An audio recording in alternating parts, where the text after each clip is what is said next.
am.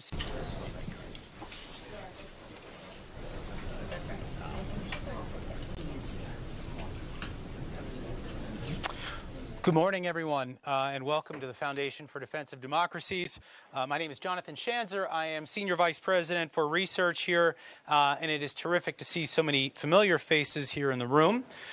We are looking forward to our timely event this morning as we address the Syrian impasse. What is Turkey's endgame in the Afrin campaign, and how does this impact Washington's policy? We're lucky to have some of the foremost experts in the field here with us today to speak to these issues. I will keep it short so that we can jump right in. Just first, a few housekeeping items. Today's event is being live streamed. It is being video recorded. It is also being broadcast on C-SPAN. So I encourage guests in the audience, in attendance and viewing at home, to join in on the conversation via Twitter at FDD. Please feel free to comment as we go along, and we'll try to address those comments. This is the time where I ask you to set your cell phones to stun. We certainly don't want our guests to be interrupted as they engage in this conversation. And now I am very pleased to hand over the conversation to my colleague, a research analyst here at FDD, Merve Tahirolu. This is actually her first moderated event, so we're very pleased to have you do this. And take it away, Merve. Thank you, John, for that speech and that. And thank you all for coming to this panel. So roughly 3 weeks ago, the Turkish army launched an operation across the border in northern Syria into a region called Afrin. Turkey is there fighting the group YPG, which is also the U.S.'s partner in Syria fighting ISIS. This is on, right? Yeah, no. Your voice. It's not working. Oh, there we go. Can anybody hear me? Yes. Okay, good. Okay. So Turkey is there in Afrin fighting the group YPG, and yet YPG is partnered with the United States elsewhere in Syria in the fight against ISIS, so this causes all sorts of complications for Turkey, U.S., and U.S. policy in Syria in general. So we have three great panelists here with us today to talk about this. I'm going to briefly introduce them. Eliza Marcus is the author of Blood and Belief, the PKK and the Kurdish Fight for Independence. She's a well-known expert on the Kurdish national movement. Then we have Gönül Tol. She's the director of the Middle East Institute Center for Turkish Studies, and she also serves as an adjunct professor at GW here in DC. And then we have Amberin Zaman, one of the best journalists from Turkey, who currently writes for the Al Monitor in English and also in the Turkish media outlet Diken. I strongly encourage to follow her if you don't already on all these outlets. With that, I want to start the conversation. Elisa, I want to first ask you a question, because part of the problem with the Afrin operation and what we've been hearing here is that Turkey says that it's in Afrin fighting the YPG because the YPG poses the number one top security threat, even an existential threat to Turkey. And it's saying that because the YPG is an offshoot of the PKK, which is a Kurdish insurgency group that has been fighting inside Turkey, the Turkish state, for the last 3.5 decades. So you know the Kurdish movement really well, and you know northern Syria, the Kurdish movement in Syria, as well as the PKK. And given the discord here between Turkey saying that the PKK and YPG are one and the same, therefore any American cooperation with the YPG amounts to cooperation with the PKK, and yet the United States has over the last few years insisted that they're different enough that it can keep working with the YPG in Syria against ISIS, and also tell Turkey that it will aid Turkey's fight against the PKK. So this is a very complex picture, and it puts a conundrum for the Kurds and for the Turks and for the Americans all over the place. And I was hoping you might be able to walk us through. Right, that's a great question, one of the basic questions. And of course, everything you said can exist and be true, and at the same time be somewhat nuanced simultaneously. So let's just look first at the PYD and YPG, or what, given all the different acronyms, what we could say is the dominant, just call it the dominant Kurdish organization in Syria right now. Clearly, and this is something that, if you go back into the PKK's own literature and talk to them, the PYD was formed as a subsidiary, as an affiliate of the PKK. When it was formed, the idea was that the PKK was no longer going to be the sole vanguard of the Kurdish movement in the region, but that each part of the Kurdish region would have its own party that would operate to bring Kurds all democracy, autonomy, gender freedom, and other things along Öcalan's lines. But they were part of the PKK nonetheless. I think what's an important distinction, and what the U.S. is obviously focused on, is the fact that in Syria, the PYD, YPG, this dominant player, operates according to the specific conditions of Syria. They have autonomy in their decision-making processes. They make their decisions based on what's good at the moment. They train their people in Syria. They're focused on Syria. So I don't think that all this is, really, obviously this nuance is not of great interest to Turkey, but nonetheless it is important when looking at the PYD and YPG. At the same time, the operations of this organization in Syria have not been counter in a military way against Turkey. There haven't been attacks on Turkey from Syrian territory.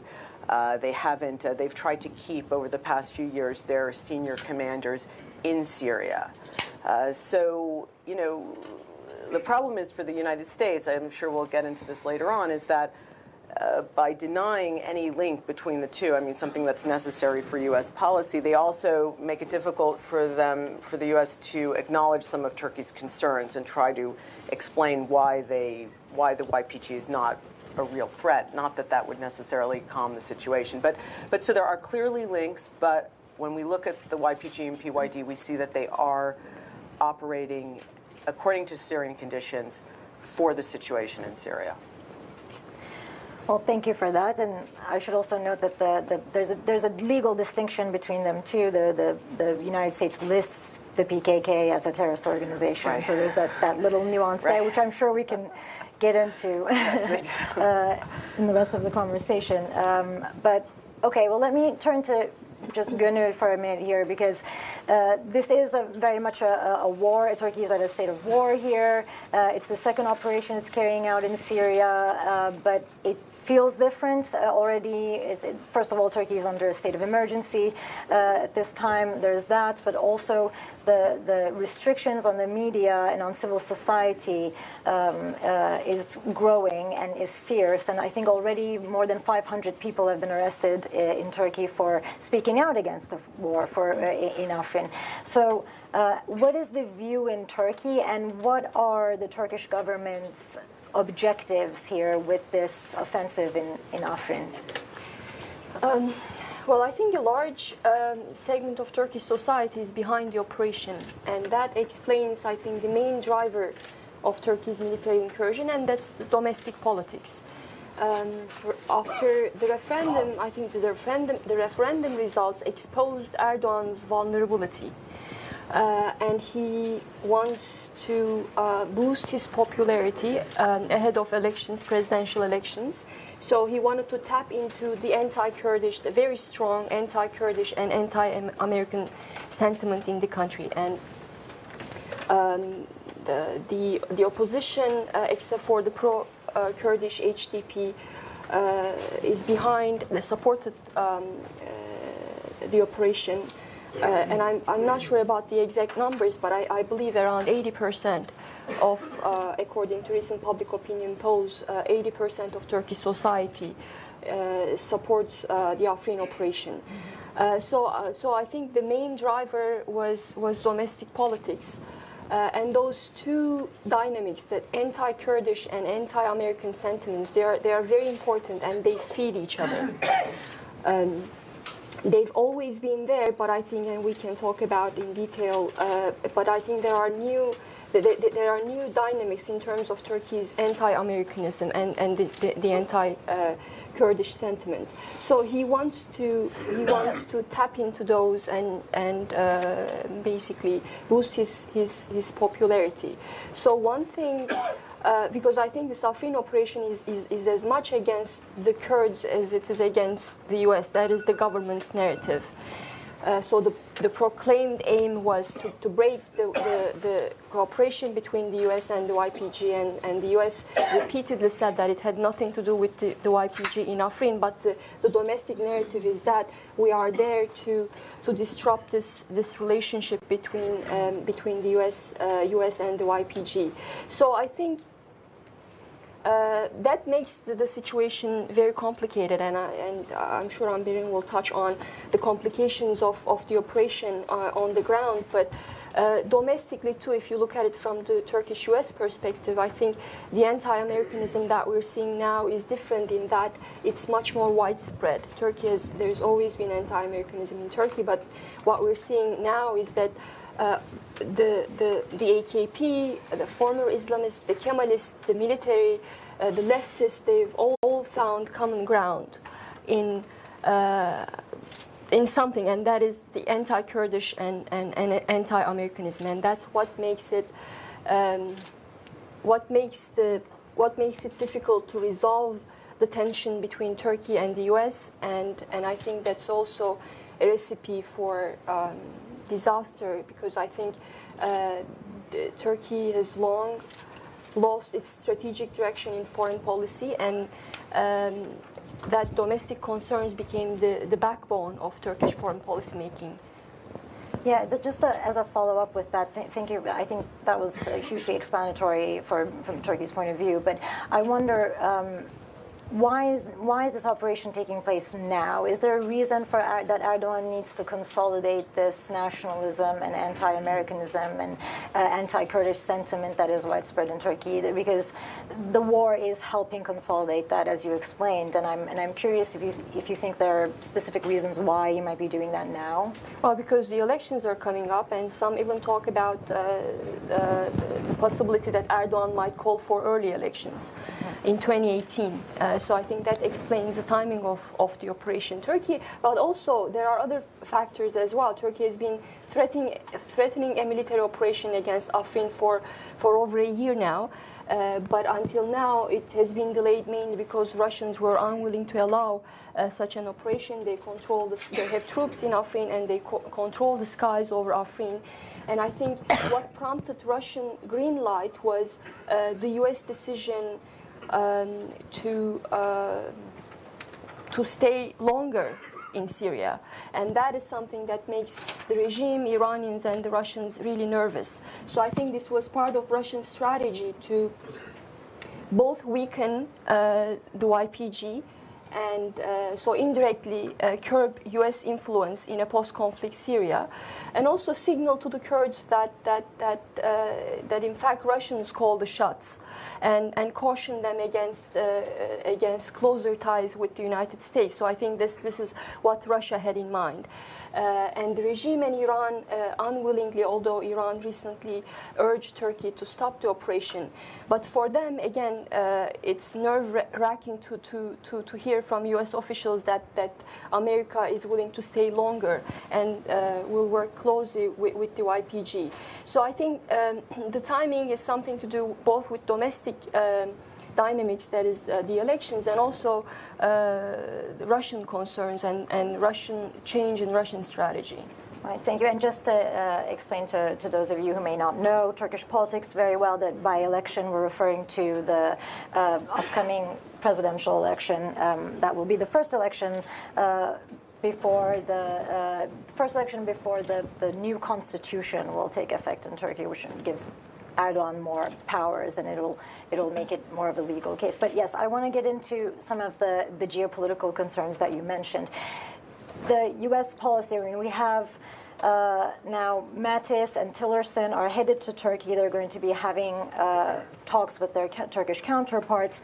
I'm curious, Turkey's operation in Afrin, there hasn't been a strong condemnation from the United States, or even concern that has been voiced about this operation, but the U.S. is working with the YPG and more broadly with this group SDF in Syria, and it has recently indicated that it is planning in the post-ISIS world to have a longer presence there, but its only allies there are the SDF, which are primarily made up of the YPG. So does this pose a conundrum for U.S. policy in Syria? Amir, I wanted to ask you that, and also how the YPG is reacting to this. Well, first of all, I think the United States has actually registered quite a bit of concern, and we've heard that from the State Department. We heard that in the Trump phone call with Erdogan, that he articulated concern about this operation and how it might be undermining the anti-ISIS campaign elsewhere in Syria, and also concern articulated about the high civilian casualties, and these are obviously mounting as the operation continues. So yes, the United States is very concerned, but at the same time it also says that, you know, they're not present in Afrin. Afrin is not part of their zone of influence, as it were, so they're not really in a position to intervene. The Kurds, of course, disagree with that view, and they feel that the United States should be doing much more to end this campaign, and the fact that the United States, on the one hand, expresses concern but has not actually said stop, of course, has sharpened Kurdish anxieties about the commitment of the United States to their security. As for the United States saying, well, Secretary Tillerson laid it out at Stanford recently, that they're going to be staying on for a number of reasons, and my colleagues just ran through some of them. I think saying that, but actually not, matching that with any real action, and particularly set against what we just witnessed in Iraqi Kurdistan, which seems to fly in the face of U.S. claims of wanting to counter Iranian influence, of course, again raises questions in Kurdish minds and actually puts them in a very difficult position, because by presenting them as allies against Iran, against the regime, talking about regime change without committing the resources to doing any of that, really makes the Kurds extremely vulnerable. And as Gönül pointed out, in fact, we're not just talking anymore about Turkish and U.S. conflict of interest here, but increasingly one of the Russians and the Americans sort of, with sort of, I guess, beginning to knock their heads against each other as, the battle lines draw closer and closer, particularly in that area, Deir ez-Zor. So, yeah, it's getting extremely sticky. And I think that the Russians are playing a sort of finely calibrated game of sort of, turning the tap on and off for the Turks. And unfortunately, what we're beginning to witness, as Gönül said, as Lisa already said, is that the more the Kurds are perceived as allies of the United States and part of this alleged effort to get rid of Assad to counter Iranian influence, we'll be seeing more and more of the Russians, I think, allowing this kind of more Turkish aggression against the YPG. Right. One of the sort of reports that came out of the SDF when Turkey's operation began was that they said that they believe that this was happening because Russia had offered the YPG in Afrin to strike a deal with Assad for local autonomy, and that they had rejected it. This statement, I believe, came from the SDF, but it was in reference to the YPG in Afrin. So it looks like Russia might be trying to maybe split the Kurdish movement in Syria between the Russian zone and the American? Well, I think the Russians are trying to do several things at the same time. On the one hand, they'd like to see the regime reestablish control, and I think this whole Afrin thing is part of that, and we've seen it happen already before in that area, but not on this scale, obviously, with Russia sort of dangling the Turkish bogeyman before the Kurds and saying, look, if you don't let the regime, set up here, well, the Turks are going to come. And, so this is a replay of that, but on a far bigger scale. But I think we also tend to underestimate the degree to which the Russia's relations with Turkey in in Syria also driven by Russia's own security concerns. The presence of all these fighters from the Caucasus, these radicalized fighters, and the fact that throughout the 2000s and in the 90s, these people found a haven in Turkey. And so, I think it's incredibly important for Russia to be able to cooperate with Turkey to try and contain this threat. So there is that aspect of this, which in turn puts Russia at odds with the regime and with Iran, because I don't believe that either the regime or Iran are terribly happy about this Turkish incursion into Afrin and the fact that they're moving further south into the de-escalation zones in Idlib, because from the regime's point of view, that's Turkey parking itself even further into its territory with the help of the rebels, which Turkey initially allied itself with to overthrow this regime. So it's getting incredibly complicated. And if I might add, also for Russia, I think it's important to keep Turkey part of the Astana process as well, to make the entire process more legitimate. So that's why Turkish security concerns, to a certain degree, it is important for Russia. Yes, but is it important for Russia to have any representatives from the Kurdish movement, do you think? Or is it more important to have Turkey represented? Because in the last round of meetings after Turkey started the operation into Afrin, there was a bit of talk between whether the Kurds were going to get invited to the next round of talks and whether they were not. And at the end of it, after Turkey's operation began, the conclusion was that they weren't invited. So it seemed like Turkey bargained something there, or doesn't it? Well, they didn't attend under the PYD umbrella, but I've heard from journalists who were there in Sochi that the people who were close to the PYD were there. So I think at the end of the day, I think Russia would like to see them at the table, because they don't see it realistic not to include the PYD in the political process. So they will be there, and I don't know what the essence of the deal, what the deal was, the cut between Russia and Turkey before Turkey went ahead with the Afrin operation.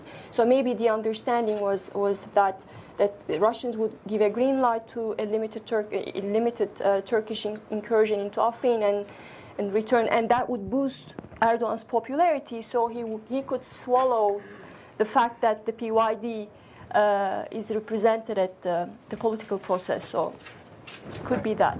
I mean, certainly the PYD had hoped to be sort of formally there, I think, and this came.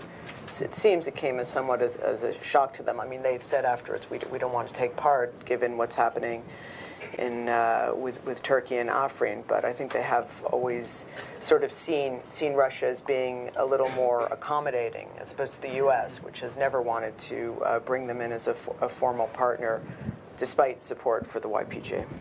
Well, if we are to assume that either both the United States and Russia are planning for some sort of a settlement to this now 7-year conflict of the Syrian civil war, and if they're both planning for this future post-ISIS, how do we settle the question of the Syrian civil war situation?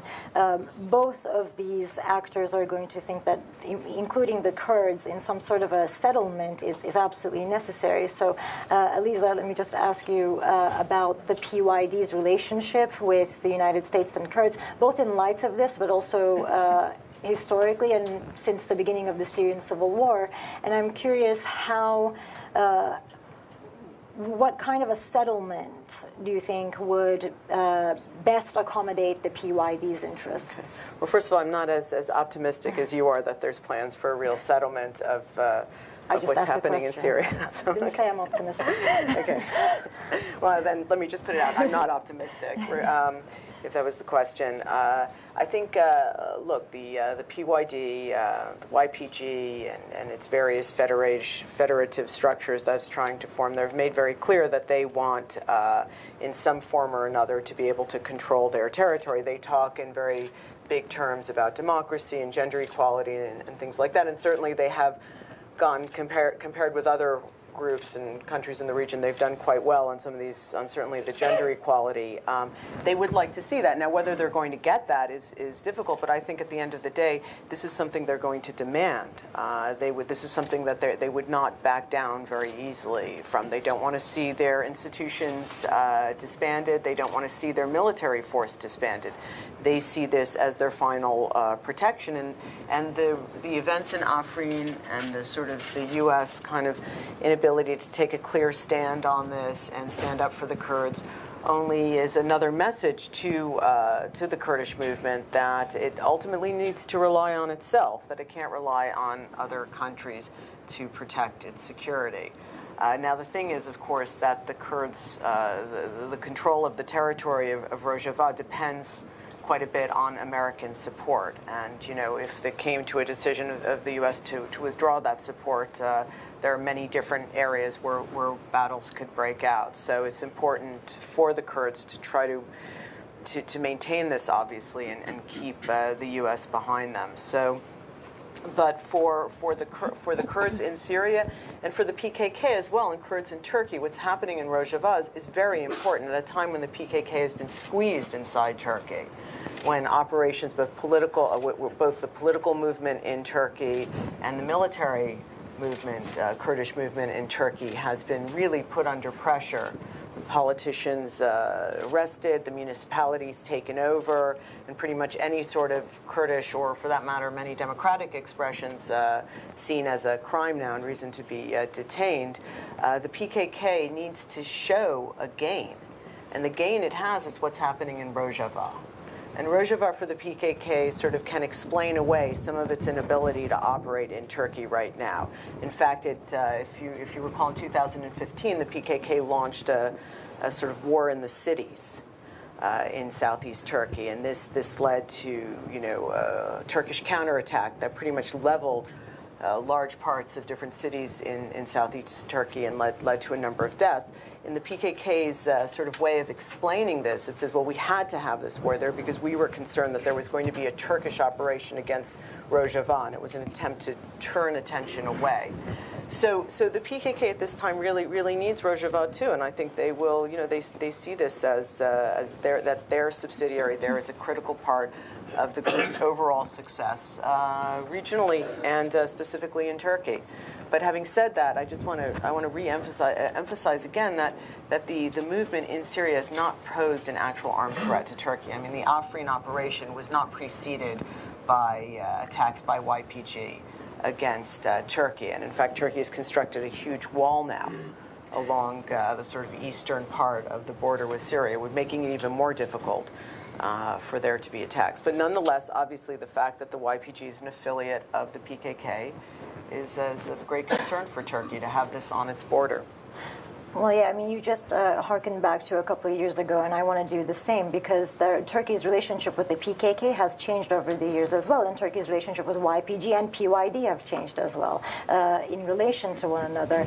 And just a few years ago, Turkey was still in a peace process with the PKK, and as you mentioned that from the PKK's point of view, the fear that Turkey would attack northern Syria or Rojava, from Turkey's point of view, the statements have been indicating that Turkey has been quite unnerved for some years, since 2012 now, that the Kurds in northern Syria along the Turkish border have been gaining more and more international support and self-rule. So they view the rise of Kurdish politics in Syria as a threat as well. And has that affected, in Gönül and Amber'in's, both of your opinions, I would really be curious to hear, has that affected Turkey's calculations in terms of its peace process with the PKK, or were there other domestic considerations as well with that?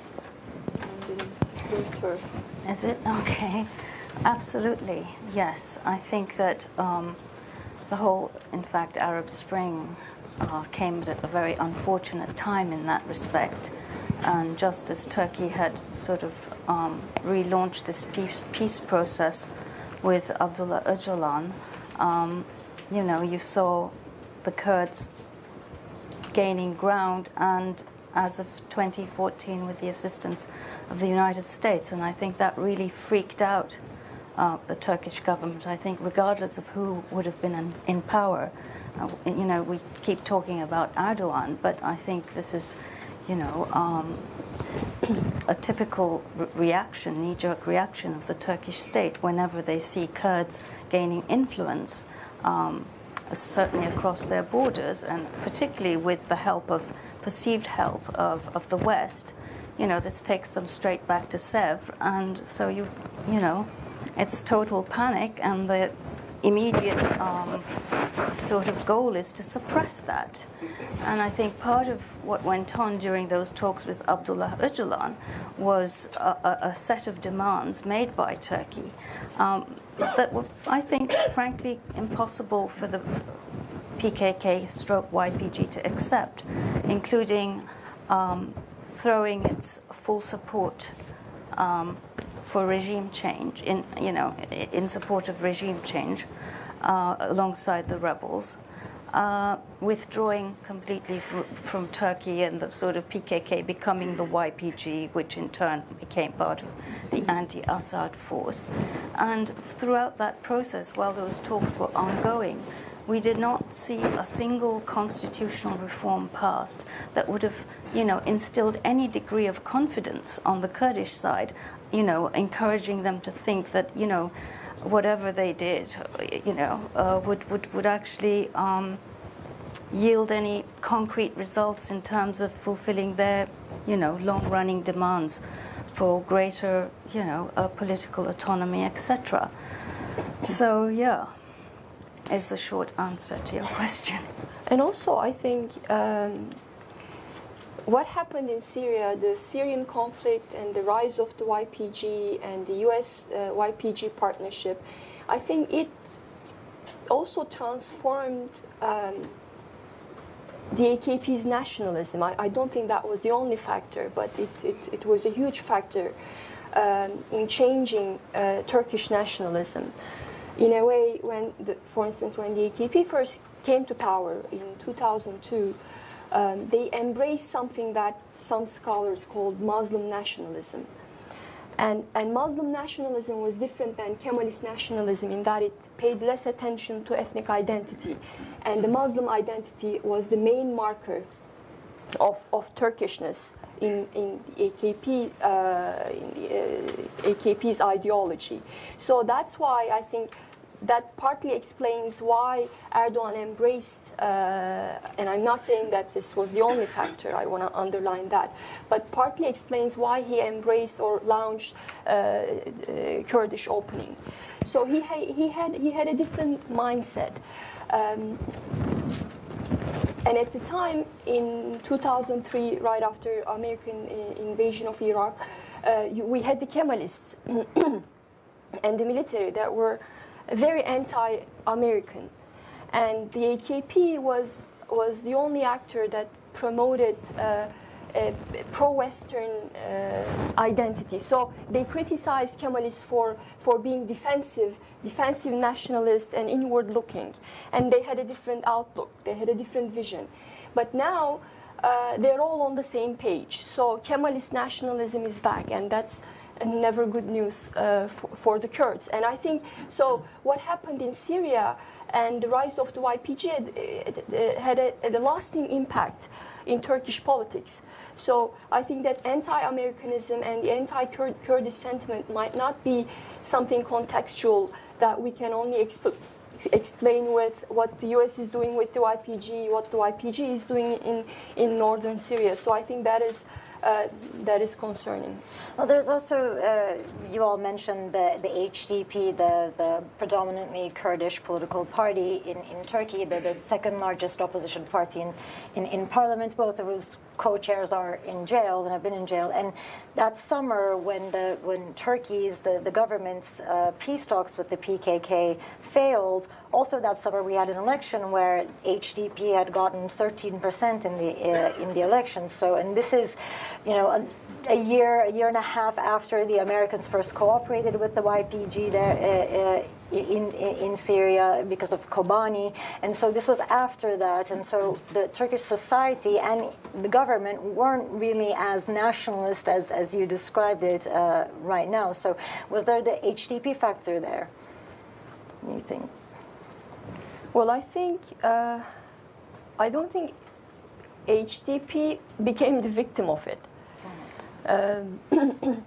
But for Erdogan, other than what happened in Syria, there are also, again, domestic electoral considerations.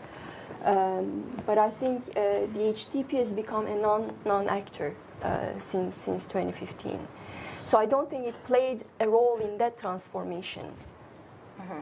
I see. Well, and it was just impacted by that transformation. Well, I guess there's sort of like the conundrum for, you know, this argument that, well, for Erdogan if he were to have continued with the peace process with Abdullah Öcalan in 2015, that, you know, maybe he could have gained support somehow electorally. But of course, ironically, it actually hurt him electorally because it strengthened the HDP and maybe strengthened nationalist opposition to what he was doing. So he was sort of in a break. But I agree. I don't think that this is key. The decisions Erdogan was making were indexed solely to any elections or votes. There are much bigger issues for him. I agree on this. with you. Plus, I would add, you know, we talk about elections in this incredibly optimistic sort of tone, presuming that they'll be free and fair.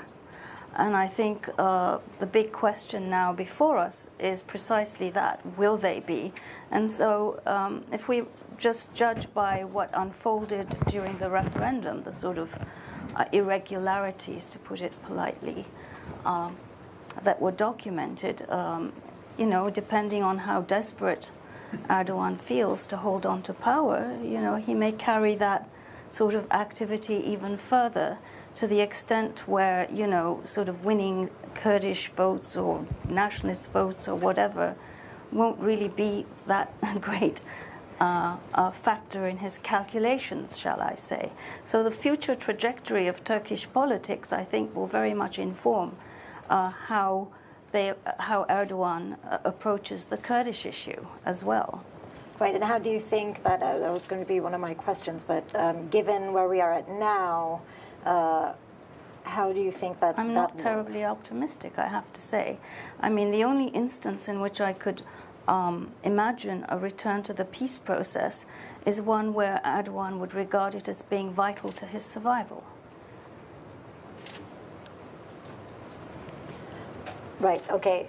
So with that, we have a good picture of where Turkey is at and the kind of complications this is posing for U.S. policy and Turkish-U.S. relations and Turkish-Kurdish relations, all over the place in Syria. I want to open to Q&A because I'm sure everybody has lots of questions about it. Could we take this one? Please stand up and wait for the mic, which is coming. And please introduce yourself. Thank you. Ahmed Al-Hindi, I'm from the Syrian Democratic Council here in Washington, D.C. So a question, now we've seen all the Syrian groups allied with Turkey inside Syria. They show a lot of jihadi facade. We saw a lot of videos from them threatening the people of Afrin with a destiny similar to Tora Bora and Grozny in Chechnya. We saw them like destroying liquor stores. How the secular Turkish opposition viewing that? The groups that are allied with the secular Turkish army.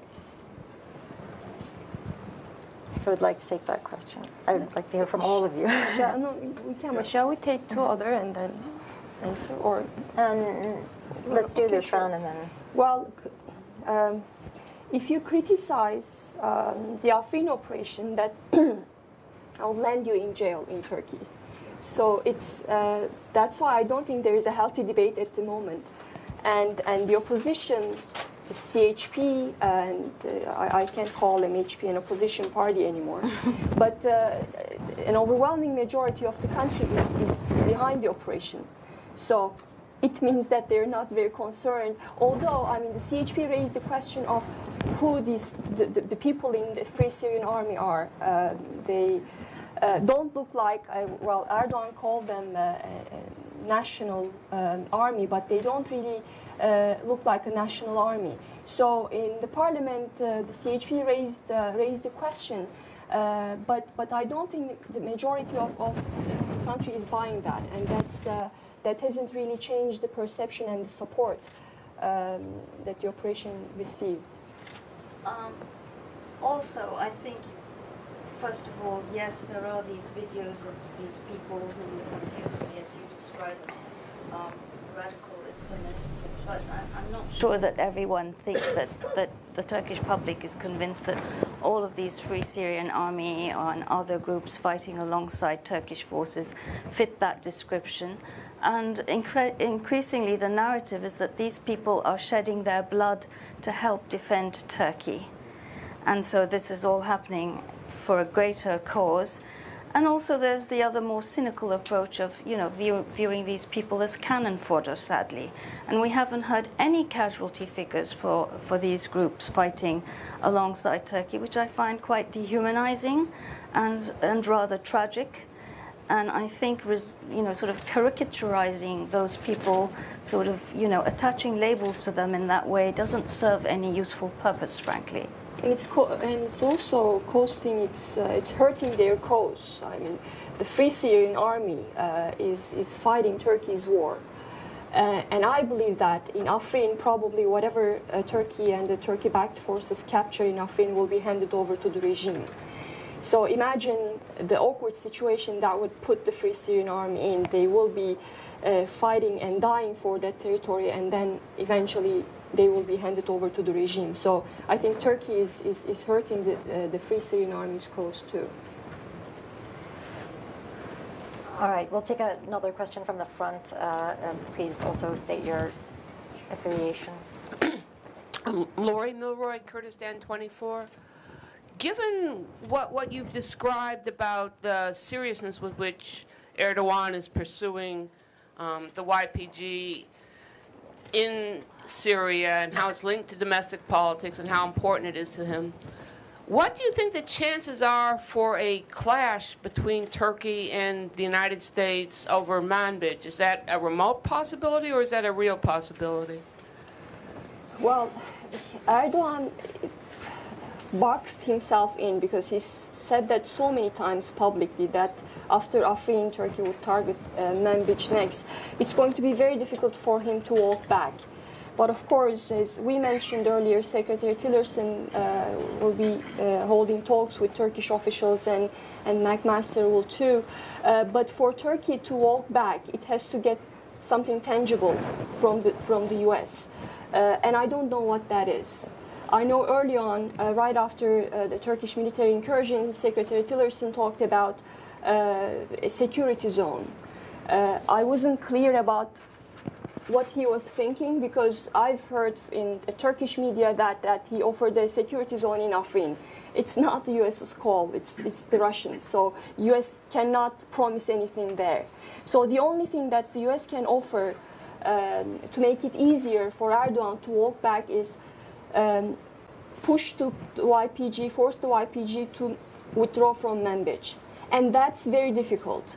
It's difficult because recently the U.S. laid out its new strategy in Syria, so they want to stay there for stabilization and to play a role in the post-conflict Syria, and the YPG is the main ally. So they already, I think, hurt the feelings of the YPG when they said that Afrin is not our thing, it's not within our area of operation. So if they decide to hand over Manbij, if they push or ask the YPG to withdraw from Manbij, that will send the wrong signal to the Kurds. But of course the question is, do the Kurds have any other option? They are in a way desperate. But so I think it's what will Turkey do next? It's a very risky decision. If Erdogan decides to move into Manbij, that will be a breaking point, I believe, in Turkey-U.S. relations. Will he do that? I mean, I argued that Incirlik is still open. And Incirlik Air Base, the U.S. is using that air base to supply the YPG. So the more logical thing for Turkey was to close down Incirlik, and he didn't do that. So I want to assume that if he didn't do that, he won't go ahead and move into Manbij. But the other side of the argument is that he said this publicly so many times that it's going to be very difficult for him. So I guess we have to wait and see what American officials in visiting Ankara will offer. Well, I agree with everything Gönül said, except that I do think it's possible for Erdogan to walk back his rhetoric. I think he can always switch this around. I mean, he controls the media, he controls the conversation there, and he can come up with a new sort of line of what is success. He has to show something. Most likely it would be something like setting up security outposts across the border in Afrin somehow. But I do think he can back away from that if he can come up with another gain that he can show, because he can rationalize it in a number of ways. He's very good at that. But Manbij is, of course, a very particular case, because the United States promised Turkey that once Manbij was liberated, that the YPG would pull back and that the local administration would be removed from YPG influence, and that's not what happened. I was actually in Manbij myself back in September and had the opportunity to see some of that firsthand. But to answer your question about the possibility of a clash between Turkey and the United States, I don't believe that the United States would ever attack its NATO ally. And equally, I don't believe that Turkey would ever open fire on its NATO ally, the United States. I think that's almost inconceivable. And I think Manbij is rather more of a pink than a red line. And I think that the messaging we're seeing from the United States is more about don't do anything unilaterally. That's the message. Don't go, just do something without consulting us. That's what I'm taking away from this. Thank you, and I just want to ask Gönül as well. Do you also think that that Turkey will never take that? Because there have been a number of threats coming from the Turkish government, from government officials, that they would strike at the Americans if they didn't leave. Wear the YPG uniforms, yes. That they would treat them as terrorists. You think they will? Okay. I think it's possible, but on the other hand, Lisa, you're right. If you remember when Turkey launched the Euphrates Shield operation, they said the end game, they would only withdraw, the operation would end after capturing Manbij, and they never did, and they said, we are successfully ending the operation. So you're right, but I think this context is different. Again, people are talking about early elections as early as this summer. So I think this is the key. What Turkey is doing in Syria is very important for Erdogan's domestic calculations. So it might be a more difficult context to walk back what he said. Although it also depends, obviously, just with the military and its ability, what it sees as its sort of, and right now, and Afrin has not proven to be a very simple operation for the Turkish military, and I think they'll be very aware of what they do not want to be ultimately humiliated on the battlefield. That's true. Also, that's why I always argued that this is going to be a limited operation, a push into the outskirts of Afrin. But just this morning, I read that, in fact, they are getting ready, Turkish military is getting ready to go into Afrin. I don't know if it's that would be very unwise. But Manbij is an Arab majority town. Let's not forget that. And do you think that the YPG is prepared to, and the Americans are prepared to leave Manbij if it comes to that with Turkey? I don't know. I think they'll be talking about that, though, rather than killing each other. Yes. Well, we hope so. Thank you. I'll have to take a question from the back, very back, please. Also state your. Thank you. As a Kurdish woman, for me, really, it is very difficult at the one hand to listen all these great geopolitical analyses, but I respect. But while the civilians are bombing still now by the Turkish F-16s, it is really difficult to listen all these great analyses. But for me, as Mr. Erdogan announced to the whole world, it's very simple. He's making an ethnic cleaning operation. So I just want to mention that. My question to all the participators are, what's your perspective that you, as or all other great allies of the Kurds in the Nails, expecting from the Kurds in Rojava, in Syria, in Turkey, in Iran, what should Kurds do? What should their position to be stopped, to be subjecting, victimized, and killed? That's all. Thank you. Okay, I'll probably just make that question a little bit also. Do you think that because of this operation that there might be a split within or a change within the Syrian Kurds' own relationship with the United States and given? Well, I mean, first, yes, obviously civilians are being killed in Afrin, and that's one of the main reasons why people are so concerned and so horrified and saddened about what's going on there.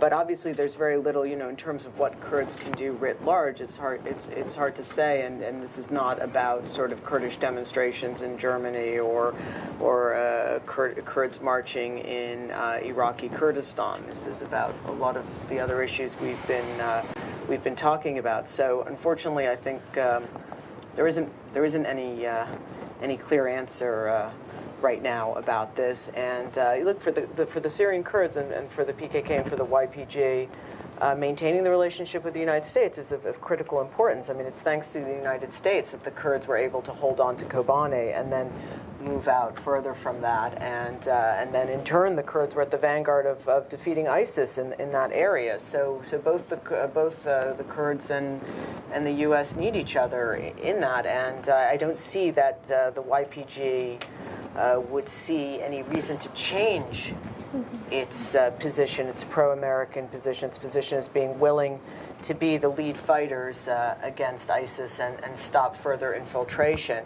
The question is, as Amberin raised, well, what sort of talks, what sort of negotiations will go on between them to try to diffuse possible situations? But the YPG has made very clear that it remains firmly on the side of the United States, despite what's happening in Afrin. Wearing its SDF hat. Sorry, yes, SDF. Thank you. Okay, we'll have to. Sir, can we also take that question? Thank you. Hi, Stephen Flanagan from RAND. I have a question for Eliza Marcus, mainly, I think, on the relationship of the PYD and the YPG with the Iranian regime and the Iranian-backed militias that are operating in Syria. How do you assess those relations? I think there's been some evidence of collaboration at different points, or at least tolerance, and even some suggestion that perhaps the Iranians had urged the Syrian regime to lay off a little bit in the northeast in the context of the conflict.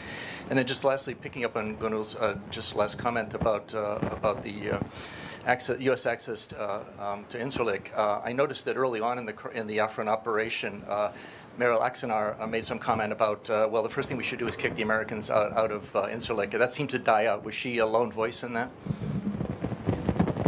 Well, first, obviously, with the relations between the Syrian Kurds, the PKK, and Iran have always been complicated and shifting. I mean, the PKK has a affiliate party, PJAK, that sometimes fights and sometimes doesn't fight, depending on what other issues are going on between the PKK and Iran and other countries in the region. So I think the situation, though, similar to how the U.S. has been able to kind of separate the PKK from the YPG, the PKK is struggling to separate its own whatever ongoing dialogue it has with Iran on and off. Like I just want to add, like all powers in that region have with Tehran and its goals in Rojava with whatever demands or interests of Iran. I mean, that is one thing that the Kurdish movement has always been very good at, sort of putting its own interests first to a certain extent and trying to stay focused on what its goals are. And if its goals in Rojava are to provide security and autonomy for Kurds and Arabs and others living in that region under its control, it will focus on that and try not to be diverted by other issues and to take whatever hit may come along because of that. And I think for Iranians also, Afrin could be, if Turkey gets bogged down in Afrin, this is a perfect scenario for Iranians. Because first the regime, after Turkey launched the incursion, the regime allowed the YPG in the east, northeast Syria, to send reinforcements to Afrin through the territory that it controls.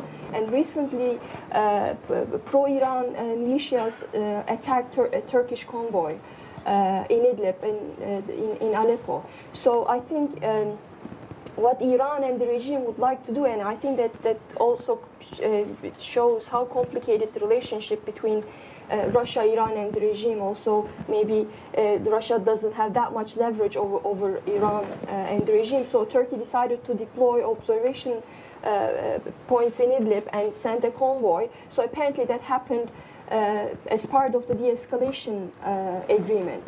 So it was Russia allowed Turkey to do that. But then the regime forces and the Iranian forces attacked the Turkish convoy. Because I think what Turkey was trying to do there, also trying to prevent Iran and the regime to support the YPG in Afrin. So I think Iran and the regime would like to see a weakened YPG and a weakened Turkish military in Afrin. And that's why Iran is constantly shifting its position towards the YPG, because after the conflict started, just like the regime, it turned a blind eye to whatever YPG was doing in the north. And then the YPG and Americans got too close, and Iranians were very anxious about that. So they changed their tune. And now, again, the Turks are in Afrin, and Iran is now playing a double game. The question about Meral Akşener and closing down Incirlik, I don't think she's alone. I think both people in government circles and your opposition, they've been asking the government to close down Incirlik, but it's not an easy decision. And I don't think it will come to that, because it's one of the very few leverages that Turkey has over Washington. And it didn't even happen, even right after 1964 Johnson letter, and that was, I think, the first low point in Turkey-U.S. relations. So even then, Turkey did not close down Incirlik air base. Closed down other air bases, but not Incirlik. So I don't think, yes, people are saying that isn't it time to close down Incirlik? The U.S. is supplying the YPG using Incirlik air base, so why do we still allow the U.S. To use the air base? That puts the government in a difficult spot. Although Erdogan used the Incirlik card for a long time, but I don't think he will do that, because that will cost him an important and one of the very few leverages that he has over. And let's not forget Kürecik, Malatya Kürecik. He has actually talked about shutting that down. And that's very important. If you're doing anti-Iran stuff, that's terribly important. Right, okay. I'll take, I have to give this one to Deniz, please in the front here.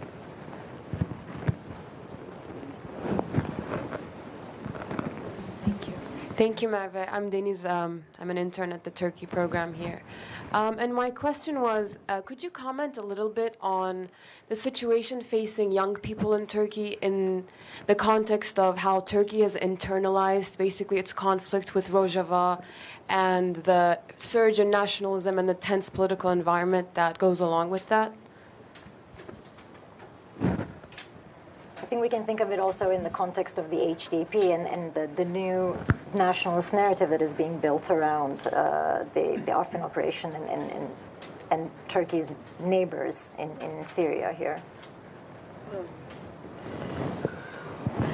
I mean, I think it's in some ways it's a difficult question, because obviously you're talking about a huge population. The youth in Turkey span everything from nationalists who support Erdogan to Kurdish youth who don't support what's happening. I think you'd have to break it down in terms of the sort of activism level of people. For young people who want to be active and are interested in democratic movements or other sorts of things, it's a very difficult time. Clearly, I mean, as Gunul pointed out, just speaking out, criticizing the war is reason for arrest. So, I mean, I happen to personally know many young people, I'm sure they do too, who have left the country and moved on. I wonder what the percentage of 16-year-olds is in anything anything other than AK people. Right. So it's very apolitical. And so I think there's a real sort of tectonic change occurring in Turkey that us, well, me, old lady, can't grasp really anymore. So, I think they lost their faith in peaceful change. They don't. At some point I was teaching at the Turkish university, teaching. Well, my students were 19, 20-year-olds, and they're not political. They're not interested in politics. They are very opinionated, but they don't follow politics. They don't think change is possible because, as Amberin said, they don't know much. The only thing that they know is Erdogan, and he's been there forever. So and they it's don't so think it's polarized, as we've seen in recent studies. The Kadir Has University, it's terrifying. But what I can say about the change I observe in Kurdish youth, because I sort of interact with them as a result of Twitter, among other things, is that more fewer and fewer of them see any common future with Turks inside Turkey. And what I hear very often is, oh, great, I hope Erdogan stays. I hope he really ruins the country. I hope that he just totally destroys it, so then, we can go our own way that much more, with that much more ease. And maybe even America will come and invade, or not invade, come and liberate, as they see it, the southeast. That's what they're thinking. And I think also identity, going back to that Kadir Has University, the poll that they conducted, it's identity politics is very important. It's always been important, but I think it's even more important now. And I think my explanation is that in societies like Turkey, where institutions are not strong, there's just nowhere else to turn other than family and kinship ties, ethnic ties, so that just hardens the ethnic lines. And of course, that's very dangerous. Thank you for all that. Okay, we'll take another question from this side. And please don't forget to introduce yourself. Thank you. My name is Valentin Guru. I'm a diplomat with the Embassy of Romania. And my question is for the entire panel. What political lessons do you think that the Syrian Kurds might have learned after the insurgencies in southeastern Turkey and the independence referendum in northern Iraq, if any? Thanks.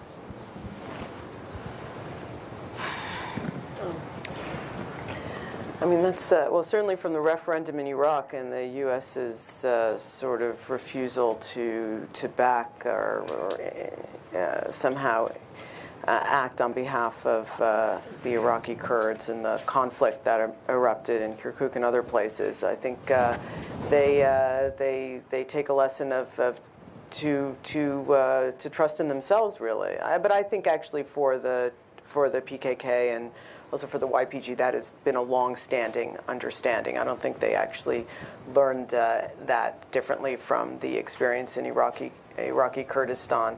On the insurgency, it's interesting. I mean, you could argue that that the PKK thought, based on their experiences, the YPG's experiences in Rojava, that they would be more successful in the urban battles that were launched in 2015, and that, of course, proved not to be true. So I'm not sure they learn anything back. The YPG now is, very experienced in Rojava and getting training and support from the Americans, which is a lot more than, anything they can really learn on the ground. And besides, since the failed urban battles in 2015, the PKK has moved back into kind of classic guerrilla warfare in the mountains, and that just doesn't match with the terrain in Syria.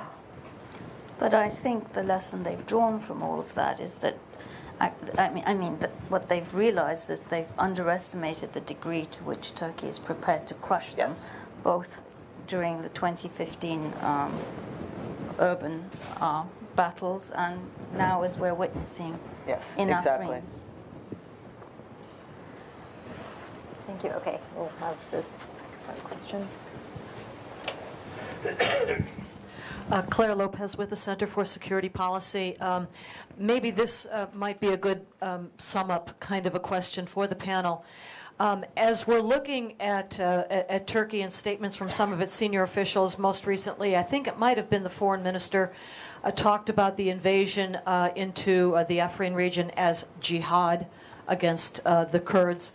And perhaps as much as a year ago, we heard another senior official talk about reestablishing a dominance over former Ottoman territories, namely in the Balkans. We know that the AK party and Erdogan are allied closely with Hamas, the Palestinian branch of the Muslim Brotherhood. We know that the AK party is directly working with the U.S. Muslim Brotherhood in this country. To what extent, and this is the strategic look, if you'll back off a bit, to what extent are we looking at something larger?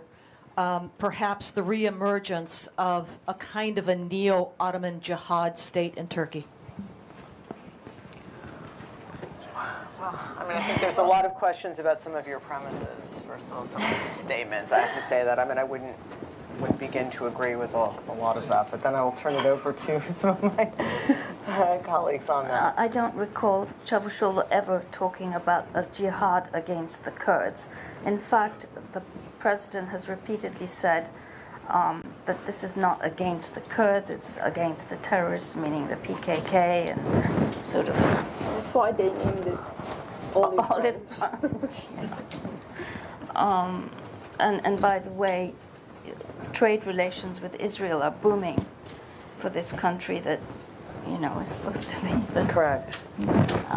And look at Turkey's, I mean, if you're curious about what Turkey can do in the region as a neo-Ottoman power, just look where Turkey is in the region.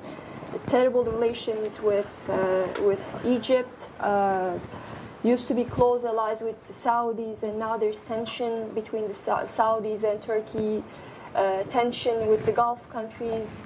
Iranian, UAE especially, pro-Iranian forces are attacking Turkish troops, although they become close partners in Syria. So Turkey, I think, is nowhere close to where it was in 2009, and that was when more people in the region talked about the neo-Ottoman agenda. I don't think that's the case anymore. Well, there was of course, the problem of Turkey getting involved with the Syrian opposition, and there were many reports and concerns coming out of the United States about Turkey's actions helping ISIS grow in northern Syria. There's also Turkey's cooperation with various jihadist groups all over the region. So it's not that clear of a picture. As you know, the United States cooperated with jihadi groups in Afghanistan. I mean, right. Yeah, I mean, that's still a jump from some of the claims, though. Well, yes. I mean, I'm just saying that there are problems between Turkey and the United States, and there's a reason why we called this panel Turkey in between the U.S. between Turkey and the Kurds in Syria, because while of course it's not as black and white as having a choice between partnering with the YPG versus NATO allied Turkey, and I think we've addressed this point before, but it also we can't ignore the fact that Turkey's that's a nice way to put it. Could we take... And the wife is getting really, really, really angry. I think she was angry, always. We'll take a question in the back. Hi, I'm Farhad Pouladi with the Voice of America Persian Service. And my question is directed to Ms. Zaman and Ms. Marcus. Since you mentioned Iran as a player in Syria, I wanted to know what's your take on the U.S. effort should be concentrating in order to curb Iran's influence in the Syrian conflict?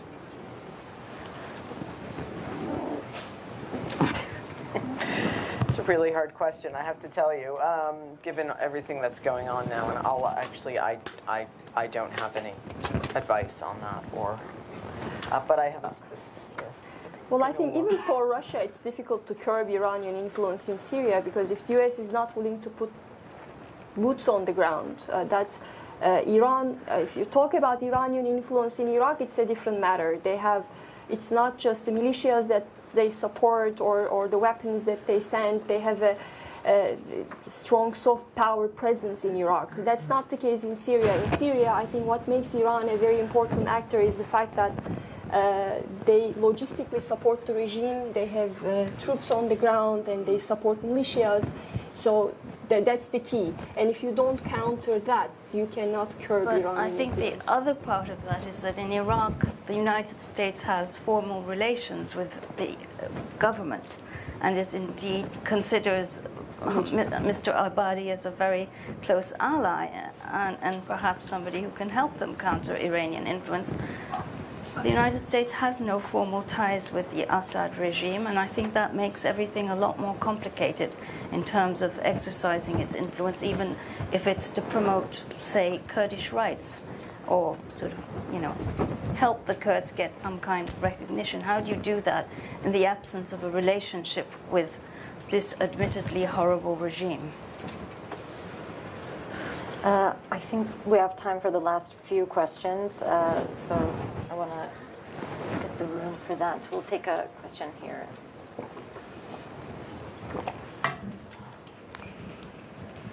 Colin Winston, APAC. I know that there are a lot of political variables go into determining whether or not an organization is listed as a terrorist one or not. PKK is listed as a terrorist group. The YPG is not. But I would like the panel to look at what goes on the ground, how these groups fight. Do they target innocent civilians? Is there any real justification from that angle for listing the PKK as a terrorist group? The YPG is not. Should they both be terrorist groups? Neither be terrorist groups? Look, when the PKK was formally listed, when the list came out, I think sometime after 9/11. I mean, there were lots of reasons to include it, not least of all close U.S. relations with Turkey, which saw it as a terrorist group. And the U.S. was obviously sympathetic to allies who felt that they were facing terrorism. Whether does the PKK target civilians? You'd have to look. Sort of historically, there were times when civilians were killed. Now, the PKK would argue they weren't always civilians. They were village guards. They were paid by Turkey to fight against the PKK, or they were accidentally killed along the way. But for Turkey, it's enough that its police have been targeted, that civilians have died in some bombings, whether the PKK was targeting them or not. And it's enough that the organization took up arms in urban centers to reinforce the idea for Turkey that they deserve to be on a terrorism list. And given the relations between Turkey and the United States, it's hard to imagine that the United States would at some point, or immediately right now, remove the PKK from the list. And for the YPG, obviously, it's a different fight. They haven't been targeting Turkish civilians. They haven't targeted civilians inside Syria, although the Kurdish opposition will argue that some of their members, Kurdish groups that are in opposition to the YPG in Syria, will argue and give examples of their members who have been unlawfully arrested or sent into exile. In some cases, they claim murdered. So, but that's not something I think that really has concerned the United States. And at this point, of course, the United States can't put needs to continue to see this as much of a distinction. So, but setting aside the label, the fact remains that Turkey has this very big problem with the Kurds that it must solve, and at some point it, I think, came to that realization and began talking to the PKK, and at some point they're going to have to do that again. It's inevitable if they want Turkey to prosper, to become, a full-fledged democracy. I think that's a great note to end on, actually, and also I'm getting the signals that we need to end. So, thank you all for coming. Thank you for